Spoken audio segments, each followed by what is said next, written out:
China ने इसका प्रयोग कर लिया, फ्रांस ने भी कर लिया, भारत साल के लास्ट तक कर लेगा। ये ससुरा अगर अनकंट्रोल हुआ तो बनेगा एटम बम। इसमें 3 रेडिएशन जो नुकसान करती है। हमारी एक पनडुब्बी है, पानी के अंदर चलती है, अरिहंत उसके अंदर लगा हुआ है। ये खतरनाक क्यों होता है? जैसे ब्लास्ट करता है ना, न्यूक्लियर फ्यूजन, हिंदी में संलयन, न्यूक्लियर फ्यूजन, अंग्रेजी में विखंडन। देखिए ये दोनों में एक चीज कॉमन है, ये भी चेन रिएक्शन करता है। कैसा रिएक्शन? चेन रिएक्शन, एक के बाद एक, जिसे कहते हैं श्रृंखला अभिक्रिया। कौन सा अभिक्रिया? श्रृंखला। और ये भी क्या करेगा? Chain reaction. क्या करेगा? Chain reaction. अंग्रेजी में, हिंदी में श्रृंखला अभिक्रिया, श्रृंखला अभिक्रिया। देखिए ये पहले कंट्रोल में हो सकता था और अनकंट्रोल भी। ये कंट्रोल में हो सकता है, अब हो सकता है। चाइना ने इसका प्रयोग कर लिया, फ्रांस ने भी कर लिया, भारत भी अगले साल के लास्ट तक कर लेगा। और ये अनकंट्रोल भी हो सकता है। क्या हो सकता है? अनकंट्रोल भी हो सकता है।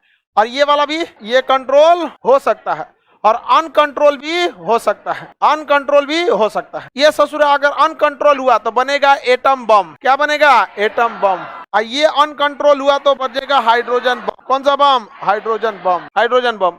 बताइए, हाइड्रोजन बम शक्तिशाली या खतरनाक? शक्तिशाली।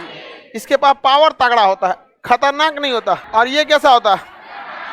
खतरनाक। समझ में आ गया कि नहीं आ गया? खतरनाक होता है, शक्तिशाली। समझ में अंतर दोनों में समझ में आ रहा है कि नहीं आ रहा है? किसी को दिक्कत? आगे बढ़े। हाथी क्या है? शक्तिशाली। और शेर खतरनाक। दोनों में थोड़ा सा डिफरेंस होता है, ज्यादा का तो अंतर नहीं है, लेकिन इसमें रेडिएशन बहुत खतरनाक निकलते हैं सर। इसमें 3 रेडिएशन जो नुकसान करती हैं सब मेन जगह। ये कंट्रोल में हो सकता है, तो इससे भी आप क्या बना सकते हैं? विद्युत यानी एनर्जी, विद्युत यानी एनर्जी। इससे भी क्या बना सकते हैं? विद्युत यानी एनर्जी बना सकते हैं, एनर्जी बना सकते हैं। दोनों से ही सेम काम होता है। विद्युत बनाइए और उसके बाद विद्युत से आपको जो मन बनाना है बना लीजिए। समझ में आ रहा है कि नहीं?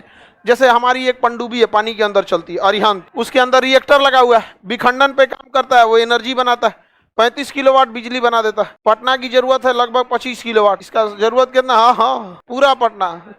मेगावाट, किलोवाट बोल दिए क्या? Sorry megawatt. ओहो किलोवाट बोल दिए। हाँ 25-30 मेगावाट में कम पटना खत्म। उतने जरूरत है इसके बिजली का। एनर्जी दोनों से बना सकते कि नहीं बना सकते?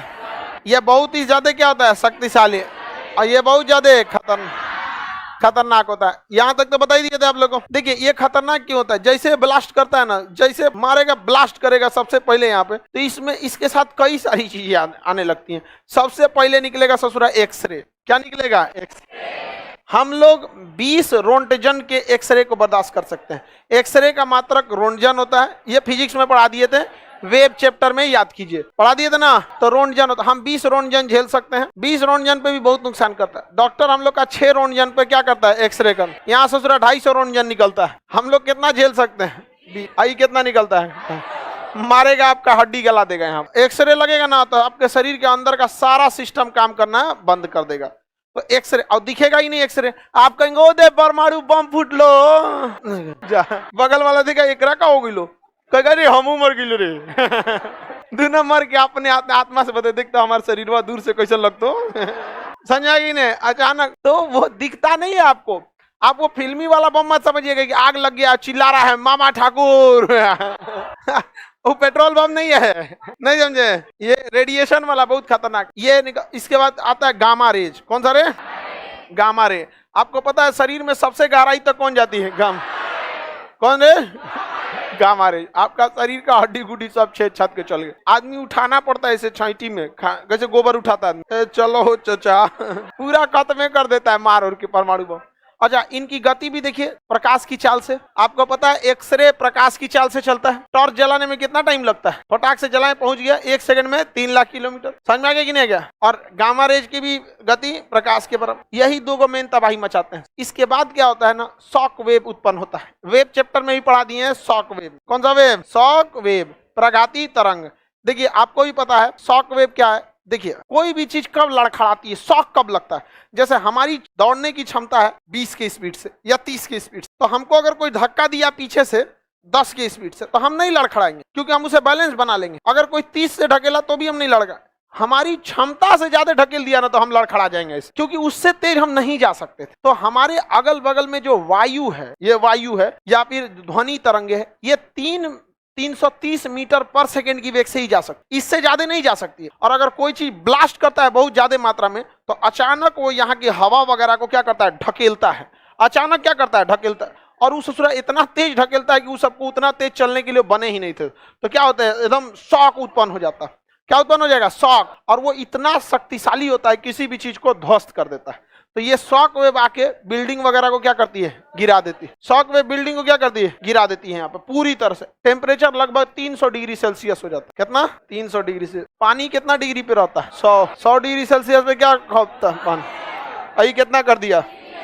तो जो बम के पास के एरिया में रहेंगे 8-10 किलोमीटर के रेडियस में, ऐसे समझ में आ गया, तो वो सबसे पहला शिकार होंगे किसका, सबसे पहले तो इन्हीं का, कोई भी शिकार इन्हीं दोनों का होगा।